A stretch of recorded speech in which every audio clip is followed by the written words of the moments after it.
अवधूत चिंतन श्री गुरुदेव दत्त श्री स्वामी समर्थ. जय जय स्वामी समर्थ. नमस्कार स्वामी भक्त हो, आपल्या स्वामी उपासना या चॅनलवर स्वागत आहे. आज आपण स्वामींचे एक भक्त ठाकूरदास बुवा यांचा जो प्रसंग घडला होता तो आज आपण ऐकणार आहोत. तर चला आपण त्या प्रसंगाला सुरुवात करूया. मुंबईस ठाकूरद्वार नावाचे देवस्थान प्रसिद्ध आहे. या देवाचे सभामंडपात उजवे बाजूस छोटेसे देऊळ बांधले असून त्यात स्वामी महाराजांची तस्वीर आहे व पादुका स्थापन केल्या आहेत.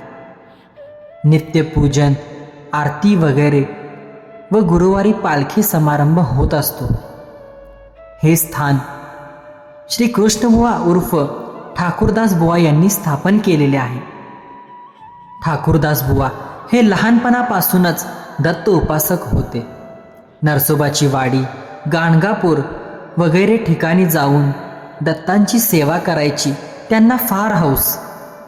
ठाकूरदास बुवा हे कीर्तन फार उत्तम करीत असत. पुढे काही वर्षांनी बुवांचे अंगावर प्रारब्ध योगाने श्वेतकुष्ठ उत्पन्न झाले. तोंडावर पांढरेपणा येऊन चेहराही विद्रूप दिसू लागला. बुवा विद्वान सर्वमान्य असून या रोगाचे योगाने त्यास मरणप्राय दुःख झाले. 20 वर्षापर्यंत अनेक उपाय केले पण कुष्ठ काही कमी होईना. यामुळे चित्त उदास ठेवून ठाकूरदास बुवांनी निश्चय केला की यापुढे स्वजनास तोंड दाखवणे चांगले नाही. याकरिता काशी क्षेत्री जाऊन कुटुंबासोबत वास करावा. त्याप्रमाणे तयारी करून आपले आवडते गाणगापूरचे पादुकांची अखेरची भेट घेण्याचा निर्णय ठाकूरदास बुवांनी घेतला व ते गाणगापुरास आले. श्रींचे पादुकांवर कस्तुरी अर्पण करण्याचे हेतूने उत्तम कस्तुरी त्यांनी बरोबर आणली होती. दर्शन घेऊन पादुकांची यथासांग पूजा केली. मात्र कस्तुरी अर्पण करण्याचा त्यांना विसर पडला.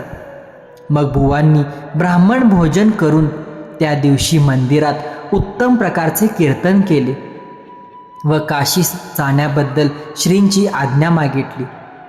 त्याच रात्री बुवांस एक दृष्टांत झाला.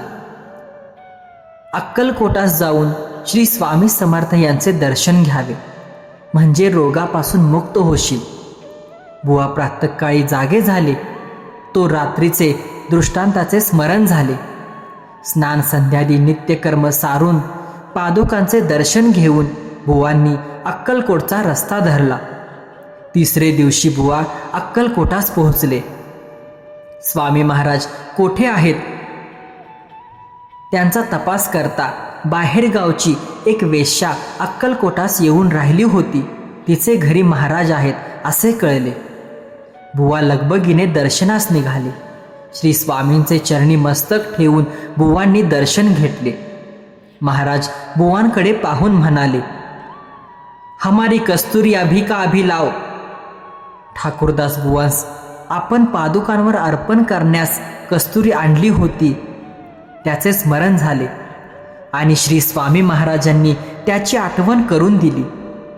त्यावरून बुवांची महाराजांच्या अंतरसाक्षित्वाबद्दल खात्री झाली.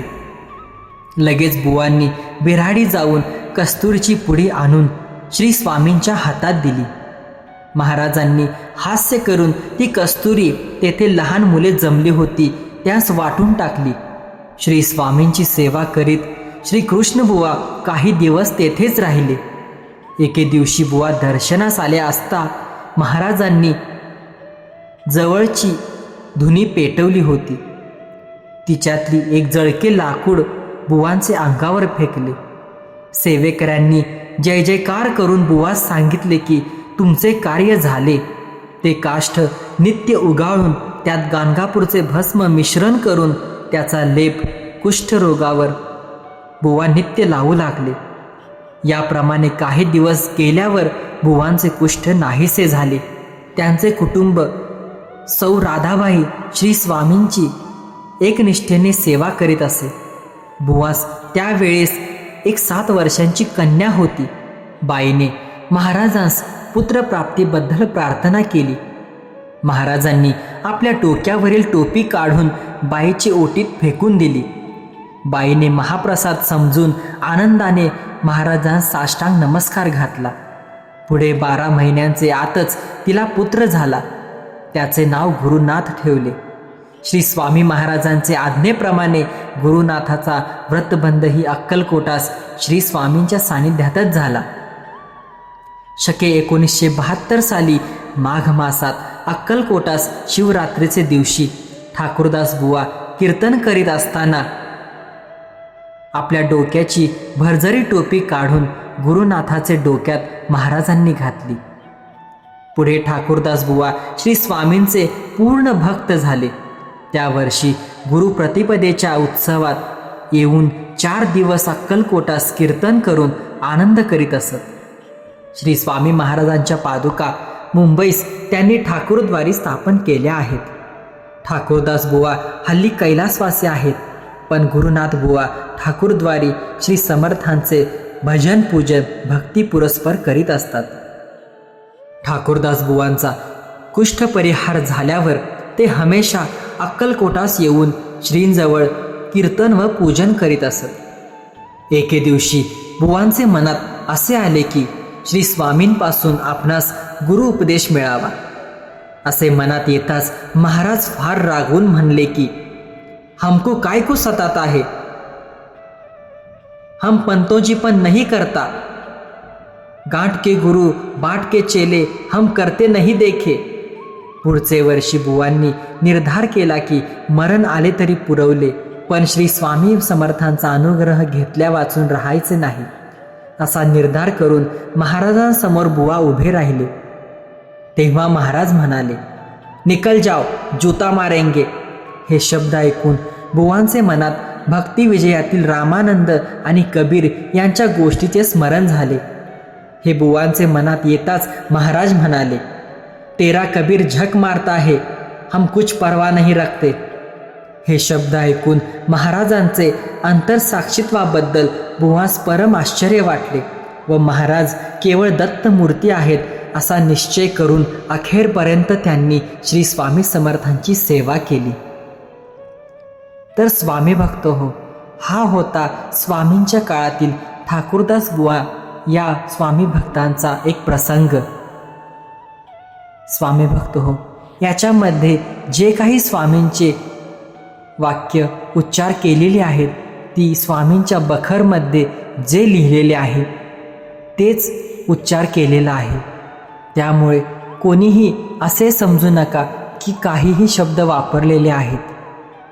हे संपूर्ण स्वामींच्या बखरमध्ये जसे लिहिलेले आहे त्याप्रमाणे उच्चार केलेले वाक्य व शब्द आहेत. अशाच स्वामींच्या कथा व स्वामींच्या काळात घडलेले काही प्रसंग जाणून घेण्यासाठी आपल्या स्वामी उपासना या चॅनलला नक्की सबस्क्राईब करा व जास्तीत जास्त भक्तांपर्यंत शेअर करा, जेणेकरून सर्वांना स्वामींच्या काळात काय काय लीला घडल्या होत्या, काय काय घटना घडल्या होत्या या पोहोचतील. श्री स्वामी समर्थ. जय जय स्वामी समर्थ. धन्यवाद.